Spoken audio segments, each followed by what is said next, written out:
Humarap ngayong araw sa PNP Criminal Investigation and Detection Group ang ilan sa mga player ng Ateneo Blue Eagles. Kaugnay pa rin ito ng investigasyon sa pagkalunod ni na Ateneo student athletes Rene Baterbonia at Divine Adili. At live mula sa Kamkrame, may Express report si Mobile Journal Jazz Paredes. Jazz, ano daw ba ang naging partisipasyon nitong mga pinatawag na players at anong naging pahayag nila dyan?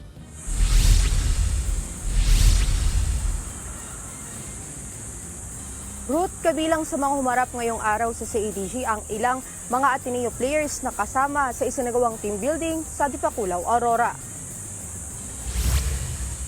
Yan ay matapos silang ipasabina ng CADG kaugnay ng pagkasawi nila Ateneo athletes Rene Baterbonia at Divine Adili. 10 ang ipinasabina ng CADG ngayong araw. Pero nasa 7 Ateneo players lang ang dumating kasama ang kanilang sari-sariling mga legal counsel at pamilya. Isa sa mga dumating si Sean Tucano, isa sa mga teammate na malapit kay Adili. Ayon kay CADG Director Morico, may nakahandang psychiatrist at psychologist habang isinasagawa ang investigasyon kanina kasama ang mga kasalukuyang players. Nais daw nilang maging komportable ang mga ito, lalo na napasa ilalim sila sa isang traumatic experience. Cooperative naman daw ang lahat ng mga ito. Kwento ng ilang players, malayo raw sa dagat ang majority sa kanila at batid daw na malakas ang current noong nangyari ang trahedya. Dagdag pa ng ilang players, nagsagawa raw sila noon ng stationary jog habang nasa tubig. Samantala, hinamon naman ng CADG si dating Ateneo coach Tab Baldwin na harapin ang investigasyon. Mensahe pa niya kay Baldwin, man up o magpakalalaki.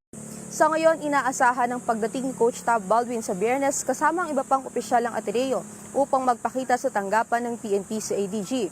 Maaring mag-file daw ang CADG ng warrant for contempt order of obstruction of justice sakaling hindi ito magpakita at makipagtulungan.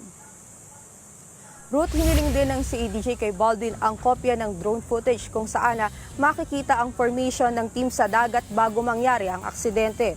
Kabilang sa ipinasabina ang first responders na sinabing nag-first aid kina Divine Adili at Rene Baterbonia. Ito daw upang bigyan linaw ang mga spekulasyon na kumakalat online kung saan sinasabing may pulso pa si Adili noong siya ay na-rescue. Ruth? Yan po ang Express report ni Jazz Paredes. Mga kapatid, Ruth Cabalpo, para sa mabilis na pasada ng mga balitang dapat niyong malaman, mag-follow at mag-subscribe sa social media pages ng News 5.